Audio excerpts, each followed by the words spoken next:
My name is Scott Polston. I'm with Ross Manufacturing. This is the installation video for the Ross 65 Slant Back Vent. Ross 65 Slant Back Vent comes with 6 vents to a box. We've also provided a template for error-proof installation. Let's get started. Just cut along the template. That will provide you with the appropriate size hole for the Ross 65 Slant Back Vent. When installing the Ross 65 or the Ross 150, you need to make sure that you measure down 2 foot from the peak of the roof for exhaust ventilation. For intake ventilation, you need to measure up 2 foot from your eaves.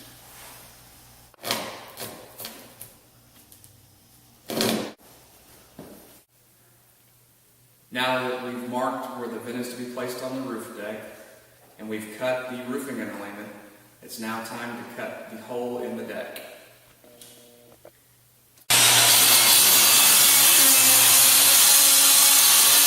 A tip to make sure that the vent is located properly over the hole: take a nail, put it in the corner,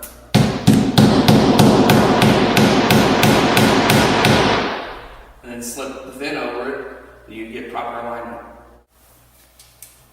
In high wind and water areas and coastal counties, it is recommended that you put a bead of caulk on the underside of the vent flashing to ensure proper sealing. Just install the vent using the nail that we set in the deck for proper placement.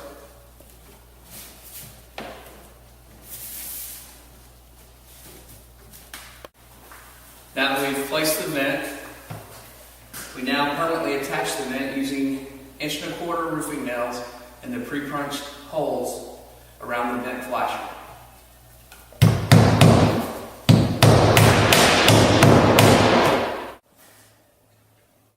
When installing the Ross 65 Slant Back Vent, you want to make sure that you're cutting the shingles to go along the edge of the throat. Once you cut the shingles, install properly.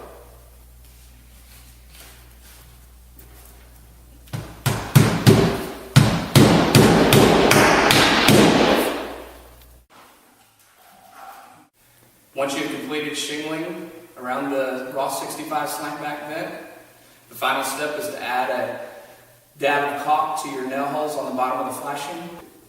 Once you've done that, you've completed the installation of the Ross 65 Slant Back Vent.